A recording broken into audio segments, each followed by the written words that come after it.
Good morning and welcome to the Red Sofa. Today we have the pleasure of welcoming Tom Guthrie from BRI, who supports businesses who are experiencing financial difficulties. Good morning, Tom. Morning. Thank you for having me on the famous Red Sofa. Tom, please give us a bit of background to BRI. So BRI is a long-established firm which is considered to be a trusted advisor locally, who specialises in business recovery and insolvency.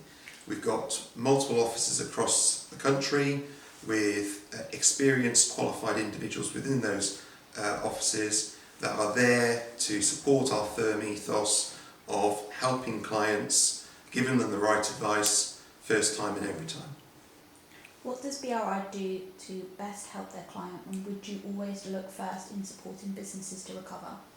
Yeah, I think the key word there is help. We're certainly motivated to, when dealing with clients that are in financial difficulties, to help and support them in their situation. And often the best way to help a company or individuals that are experiencing these challenging times is to look at whether there's options there for them to recover. As an insolvency practitioner, we have multiple options available to us, and we look to apply those skills, those tools that we have, to find ways to recover a business in the first instance. The reason for that is that if we're able to recover, that is in the interest of the directors, the employees, the creditors, the landlords, the shareholders, and it's a much better outcome for those people than if the alternative where a company simply has to cease to trade. What would a typical scenario or scenarios be of a client needing to come to you for support? There isn't really a typical scenario. I'm a bit like a problem tray for most people, in the sense that they don't know where it fits, but there's a problem, and typically the industry can range from a circus to a corner shop to a global international distribution business. And what we typically have to do is work out what was the problem and what's caused them to have to come and think they need our professional advice. And then once we get to the bottom of that, we can then provide them the correct support.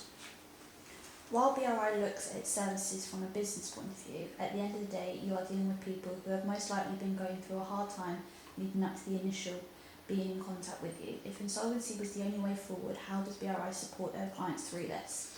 Yeah, and I think the question there with reference to people is critical. You know, we're in a job, we come in every day, we offer a service, but ultimately we're dealing with humans and individuals who have their own emotional aspects to it. No one gets into business thinking they're going to end up having to talk to someone like myself. You've got the best dreams for where this product or service could go, and no one, directors, individuals, have the knowledge of what insolvency looks like.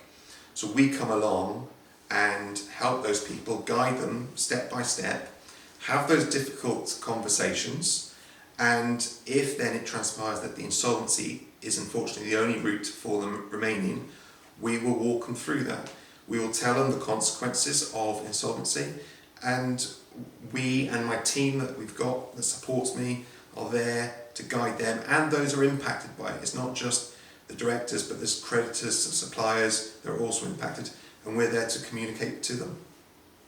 What advice would you give to the businesses if they find themselves struggling with finances and paying off bills? Are there any early warning signs or support that may help them navigate this? I think when someone's noticing that they don't have the money in the bank account to pay those bills, it's quite daunting. And my style, and there's various different styles insolvency practitioners have, but my style is to be open, to be almost show your position to the supplier, because I find generally from experience that by talking, communicating with those suppliers that are putting pressure on you for payment, once you've explained the situation, they're actually more willing to give you a bit of time, and that's why we're able to recover quite a few businesses by taking that approach rather than going into the more formal style of insolvency. And I think, generally speaking, the people that are asking for payment welcome that transparency.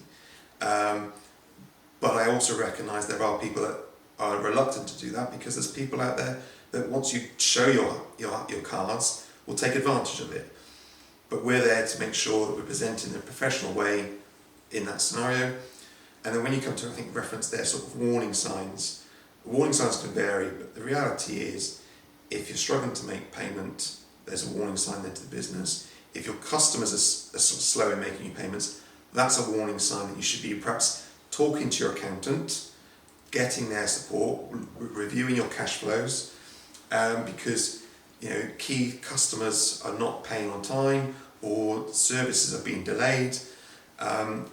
Even in this day and age, social media, the source of that can have on what might be going on with your industry or your customer base or your suppliers. That is actually quite a good bit of information.